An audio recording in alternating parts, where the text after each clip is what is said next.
Bonjour tout le monde, aujourd'hui je vais vous parler de quelques fonctionnalités et quelques utilités de logiciel Microsoft Teams, de la plateforme Microsoft Teams.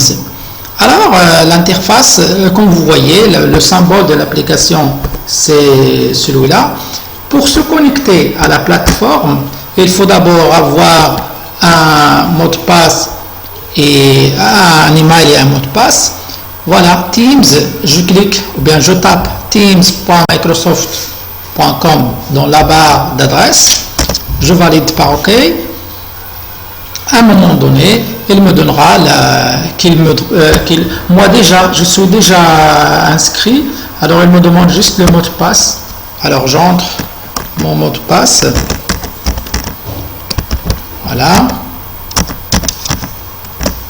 Et une fois que c'est fait, on attend quelques secondes parce que le téléchargement de l'application, ça demande quelques secondes suivant la connexion Internet. Voilà. Et nous avons le choix entre deux choses.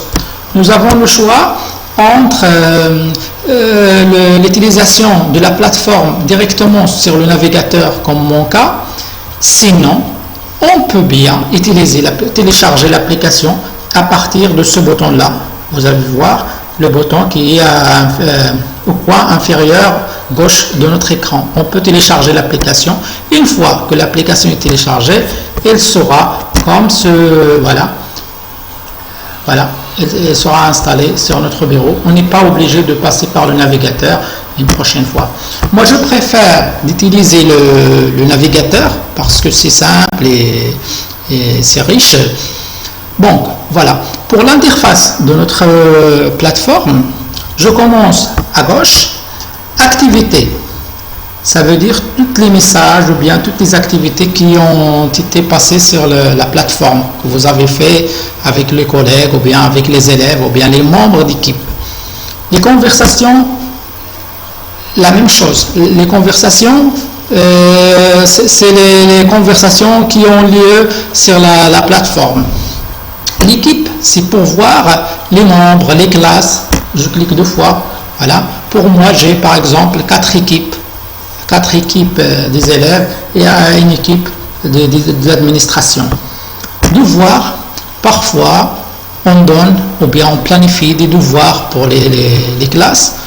Devoirs, c'est à partir d'ici que je choisis la classe à laquelle je vais faire un devoir et je suis les étapes pour faire le devoir. Calendrier, parfois, c'est comme un emploi de temps. Je peux bien préciser à quel jour la séance aura lieu ou bien la réunion. Application. Microsoft Teams, il est très riche. Il contient d'autres applications que vous allez voir ici. Toutes ces symboles-là, ces icônes, représentent des applications qui seront utiles ou bien qu'on peut utiliser avec Microsoft Teams. La plupart des gens, ils utilisent aussi Zoom comme moyen de communication, Poly, Cisco, Webex, Meeting, etc. L'aide, la barre d'aide, c'est pour les rubriques, les formations, etc. C'est là, on a déjà parlé que c'est un bouton pour télécharger l'application. Alors revenons aux équipes.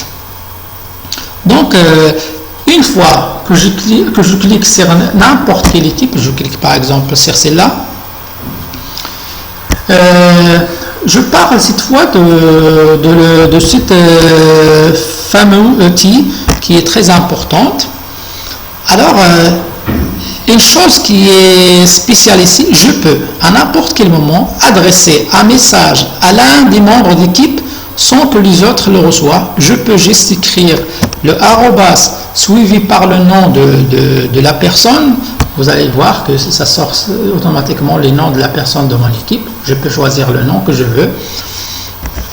Sinon, je tape mon message comme je veux. Par exemple, Bonjour, c'est la réunion de notre classe. Voilà. Je peux, avec cette commande-là, je peux changer le format de cette écriture avant de l'envoyer. Tous ces outils permettent de changer le format de l'écriture que je viens d'écrire. Je peux aussi ajouter un sujet si je veux. Sujet, je peux écrire ici réunion. Voilà. Et je peux à n'importe quel moment changer l'aspect de l'écriture en gras, italique, souligné, barré. Je peux mettre aussi en surbrillance si je veux. Je peux ajouter des paragraphes. C'est presque la barre de mise en forme sur Microsoft Word. Passons à la deuxième commande.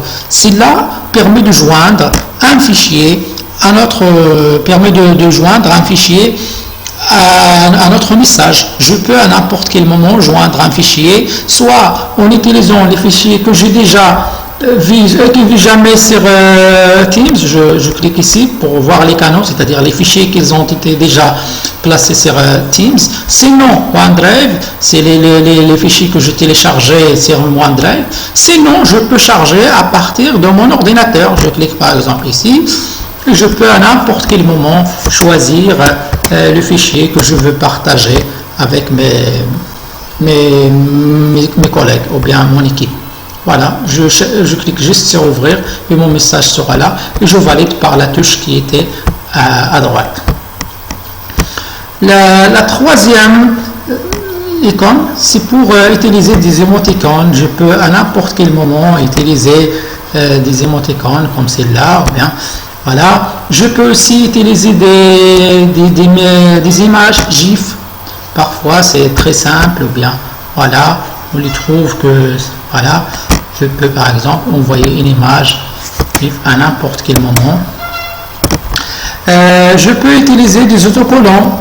Des autocollants, c'est voilà. Par exemple, on peut choisir un autocollant télescope. Voilà. Tout ça sera intégré automatiquement à mon message. Et pour cette commande, celle-là, c'est pour démarrer une conversation audiovisuelle. Je veux retourner à ce point-là à la fin de la vidéo parce que je veux voir une autre option qui sera très importante. Et l'avant-dernière commande, celle-là permet d'envoyer des vidéos ou bien des fichiers parce qu'il existe un service comme YouTube sur Teams, mais à condition que notre vidéo sera déjà téléchargée sur Teams. Je clique là et je cherche le lien de ma vidéo et je peux le partager avec les élèves. Un outil très important aussi, c'est le Praise. Cela permet d'envoyer un complément à un membre de mon équipe, ou bien un enfant, ou bien un élève qui a bien fait, qui a travaillé. Alors je peux l'envoyer comme une sorte de médaille, ou bien d'encouragement, d'un certificat, etc. Je clique dessus et pour encourager notre équipe, voilà, je peux leur dire merci, ou bien courage, ou bien créatif, etc. Je peux ajouter, là je mets les destinataires qui vont recevoir mon message, ça je leur écris bravo, continuez, etc. Voilà, je peux aperçu, voilà, je vois un aperçu, voilà, comme une sorte de médaille, ou bien de prix, ou bien d'encouragement pour les élèves, ou bien pour l'équipe. Et voilà. La dernière commande, c'est des extensions ou bien d'autres applications. Si je veux utiliser d'autres applications, je clique ici et je cherche autre application comme tout à l'heure. Voilà. Maintenant, revenons à la conversation vidéo. Je vais vous montrer comment je peux partager l'écran de mon ordinateur, parce que parfois c'est très utile de partager une diapositive PowerPoint ou bien un fichier Word, Excel ou bien n'importe, ou bien d'une façon générale l'écran de mon ordinateur. Pour démarrer une conversation audiovisuelle, je clique sur la caméra, le symbole de la caméra. Une fois que je clique dessus, déjà ma caméra sera activée et mon micro. Je peux à n'importe quel moment désactiver ces choses-là si je n'ai pas envie de les utiliser. Mais faites attention parce que sur le coin droite de la barre d'adresse, il y a une caméra parce que parfois il est désactivé. Il faut toujours vérifier là parce que ces effets toujours bloqués, c'est-à-dire ni caméra ni micro ne seront pas utilisés. Et à partir de ce moment, je peux voir qu'il y a certains navigateurs qui demandent de télécharger l'application parce qu'il y a des navigateurs qui ne tiennent pas en considération la conversation vidéo, par exemple des versions de Firefox, etc. Mais il faut toujours vérifier. Donc pour démarrer notre conversation vidéo, je peux ressaisir l'objet de la réunion, je peux écrire par exemple cours 2 et rejoindre maintenant.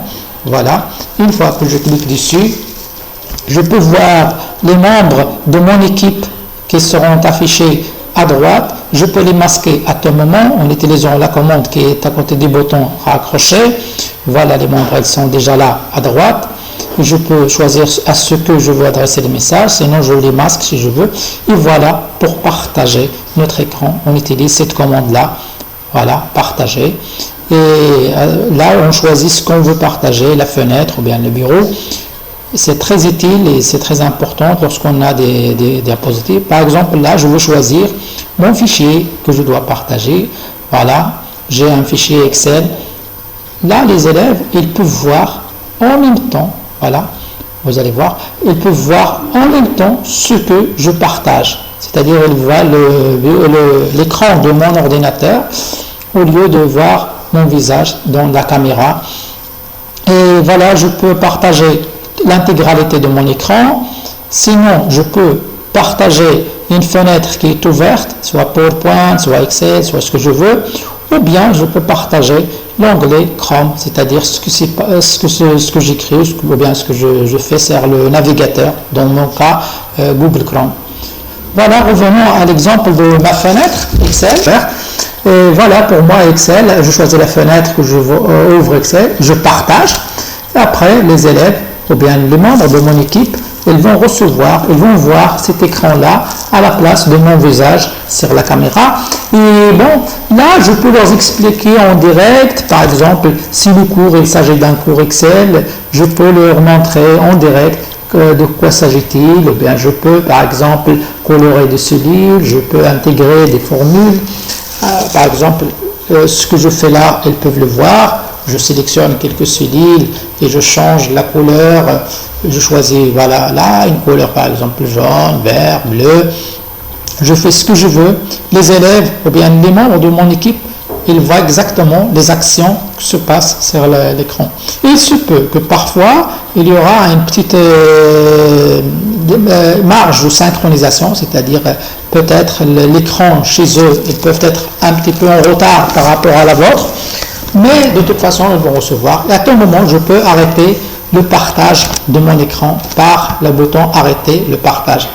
Voilà, c'est tout. Je peux fermer l'écran de la fenêtre, c'est pas la peine d'enregistrer.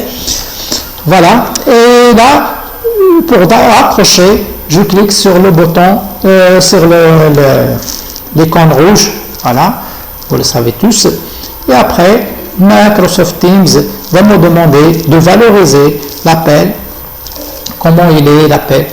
Et c'est vrai que Microsoft Teams, il a beaucoup d'avantages, il nous facilite beaucoup et il nous aide à faire des conférences audiovisuelles, à partager, mais il y aura sans doute des choses négatives parce que parfois les gens ils ont découvert que sur Zoom ou bien certaines applications il y a des problèmes de sécurité des données, il y a des gens qui peuvent accéder à vos données personnelles, etc.